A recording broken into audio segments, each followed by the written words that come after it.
پیمان کرتا ہے جن کا قبیلہ ایک کوئی نہیں، خاندان ایک کوئی نہیں، ملک ایک کوئی نہیں، تو ان کے پیچھے لگ کے ہمارے ساتھ جنگ کرے گا، ہمارے ساتھ لڑے گا؟ کوئی روم کا ہے، کوئی فارس کا ہے، کوئی یمن کا ہے، کوئی عدن کا ہے، کوئی کہیں کا ہے، کوئی عربی ہے، کوئی غیر عربی ہے، یہ تیرے ساتھ کھڑے ہوں گے۔ اس وقت حضرت ابو بکر صدیق پاک کھڑے ہوئے اور عمر پاک بھی کھڑے ہوئے، مولا کائنات علی المرتضیٰ جیسے بھی کھڑے ہوئے، اس وقت جلیل القدر صحابہ پھر کھڑے ہوئے۔ اس نے کہا اس عمر بن سہل تو یہ بات کرتا ہے نا کہ ہم اس کا ساتھ چھوڑیں گے، یہ ہمارے پیچھے۔ فرمایا جو تو ہاتھ یہ کر رہا ہے نا نبی کی داڑھی کی طرف، یہ ہم اس لیے برداشت کرتے خود رسول اللہ بیٹھے ہوئے ہیں، ورنہ یہ ہاتھ بھی کاٹ سکتے ہیں، کیونکہ جن کو تزکیہ نفس نصیب ہوتا ہے تو قرآن پاک نے زور ہی اس بات پر دیا ہے، اور قرآن پاک نے سورۃ الشمس کے اندر تو بات کی قسمیں اٹھائی، والشمس وضحاہا، سورج کی قسم، چاشت کی قسم، محبوب تیرے چہرے کی قسم، انسان کی تخلیق کی قسم، انسان کے بننے بنانے کی قسم، اور پھر آخر میں اللہ نے کہا قد افلح من زکاہا، کامیاب وہ ہے جس نے اس نفس کو پاک کیا ہے، جس نے اپنے نفس کو تزکیہ دے دیے۔ نفس کو کب تزکیہ ملتا ہے؟ پہلے فطرتی، پہلے فکری تطہیر نصیب ہو آپ کو، یہ ذہن کے اندر جب تک فکری تطہیر، فکری پاکیزگی نصیب نہیں ہوگی آپ تزکیہ نفس تک نہیں پہنچ سکتے۔ خیالات آپ نے پاک کرے، خیالات کے بعد جب تمہاری بات تزکیہ نفس تک ہوگی، اس کی مثال کتنی سادہ میں آپ کو بتا دیتا ہوں۔ ایک باغبان ہوتا ہے، ہم شیخ طریقت کی بارگاہ میں کیوں جاتے ہیں، یہ ہاتھ کیوں دیتے ہیں، اور شیخ کیا کرتا ہے؟ شیخ وہ کر رہا ہوتا ہے، وہ تزکیہ نفس کر رہا ہے، اور وہ کس نظر سے کرتا ہے؟ وہ ایسے نہیں ہے۔ آپ بڑی اختصار سے میں چند باتیں کہ غار کے اندر نبی علیہ السلام ہے اور ابو بکر صدیق پاک ہے، 3 دن گزرے۔ اب مجھے اتنا بتا دیں، ہجرت کی رات میں غار کے اندر وہ کون سا علم تھا جو مصطفیٰ نے جناب سیدنا ابو بکر صدیق کو پڑھایا تھا؟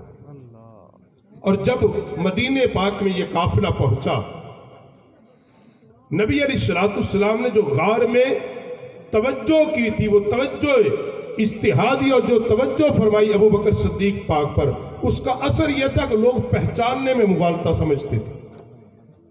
تو سیدنا صدیق اکبر نے اوپر چادر کر کے اوپر کھڑے ہو گئے تاکہ آنے والے لوگوں کو پتا چلے کہ یہ آقا ہے، یہ غلام ہے۔ صوفیاء، علماء، محققین نے لکھا ہے کہ نبی علیہ السلام نے وہ تزکیے کا وہ کمال کو ابو بکر کو پہنچا دیا کہ اپنا سارا رنگ ما سوا نبوت کے ابو بکر کو عطا کر دیا۔ یہ وہ باقی باللہ کی بات آپ نے 1000 بار سنی علماء سے، میں اشارہ کرتا چلا چلوں، یہ باقی باللہ ایسی باقی باللہ تو نہیں بنا تھا۔ کیا تھا؟ اور یہی وہ بات ہے کہ نبی رحمت صلی اللہ علیہ وآلہ وسلم نے صحابہ اکرام علیہم رضوان کے نفسوں کو طہارت کس درجے کی بخش دی کہ اللہ قرآن میں کہہ رہا ہے حبیب ہم نے ان کے دلوں کو پاک کر دیا ہے، ہم نے ان کے دلوں کو پاک کر دیا ہے۔ شیخ کی بارگاہ میں کیا کرتے ہیں؟ شیخ کی بارگاہ میں وہی تزکیہ نفس ہم لینے جاتے ہیں، وہ نفسوں کو تطہیر بخشتا ہے۔ شیخ کی بارگاہ میں اس کی صحبت کرتی کیا ہے؟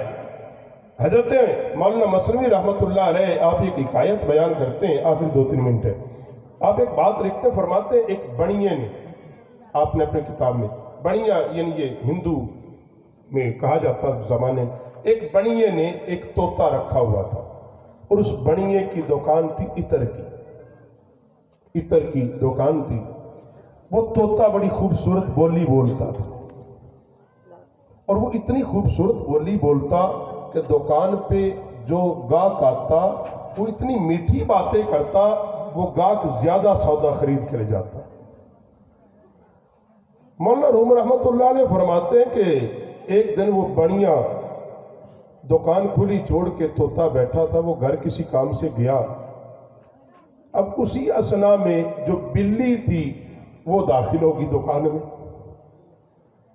اب بلی اس طوطے پہ جھپٹنا چاہی، اب اس طوطے نے پھڑپھڑایا، اس کی کچھ گلدان، کچھ عطر کی شیشیاں ٹوٹ گئی، کچھ عطر ضائع ہو گیا۔ وہ بانیہ گھر سے آیا، اس کو بڑا غصہ، اس نے کہا طوطے نے کیا کیا؟ خراب کر دیا۔ اس نے طوطے کو پکڑا، اس کو خوب پیٹا اور اس کے سر کے بال گنجا کر دیا۔ اب ہوا کیا کہ وہ خاموش ہو گیا۔ اب وہ بانیہ بہت کہتا تھا کسی طریقے یار یہ بولے، مگر وہ بولتا خاموش۔ وہ اس کے چوری بھی ڈالے، دانا بھی ڈالے، بھئی بول، وہ کہتا بنے۔ ایک وقت گزرا، وہ اسی بازار سے ایک سناسی گزر رہا تھا، سر سے وہ گنجا تھا، سر سے وہ۔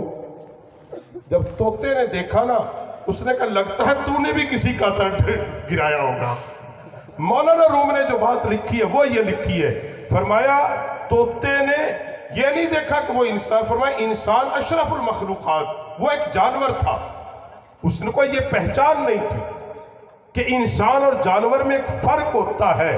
وہ سمجھتا تھا یہ میری طرح کا ہے، میری طرح کے جرم کیے ہیں۔ اصل مولانا موسوی نے فرمایا ہے، فرمایا کچھ لوگ ولیوں کو اپنے جیسا سمجھتے ہیں، وہ ان جیسے ہوتے نہیں ہیں۔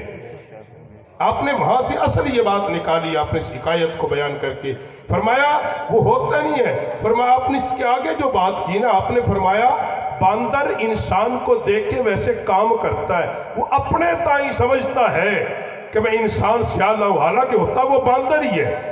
فرمایا اسی طرح کچھ لوگ یہ سمجھتے ہیں کہ میرے دو ہاتھ ہیں، ولی کے بھی دو ہاتھ ہیں، نبی کے بھی دو ہاتھ ہیں، میرے بھی پاؤں ہیں، اس کے بھی پاؤں ہیں، میں بھی کھاتا ہوں، وہ بھی کھاتا ہوں۔ فرمایا جس طرح باندر اور انسان برابر نہیں ہوتا، اس طرح اولیاء اللہ اور عام بندہ برابر ہے۔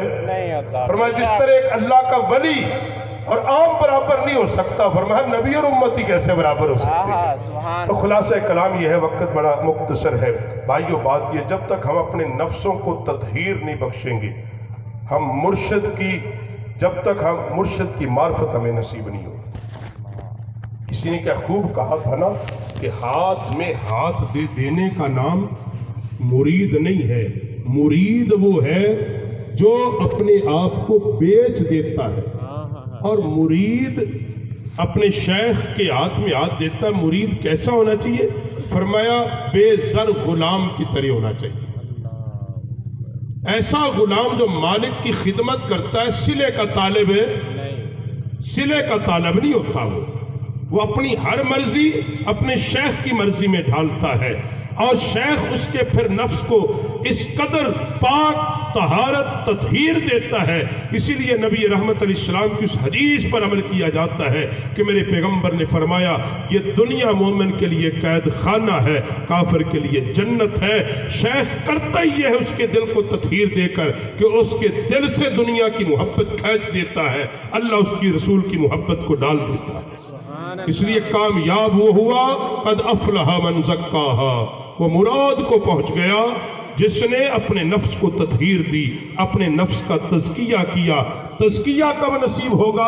جب ایسے لوگوں کی صحبت نصیب ہوگی کہ جو اہل تقوی ہوں گے، اہل پرہیزگار ہوں گے، جو نفسوں کو تطہیر دینے والے ہوں گے، جب ان کی بارگاہ اور ان کی صحبت نصیب ہوگی، پھر ایسی دلوں کو طہارت ملے گی، پاکیزگی ملے گی۔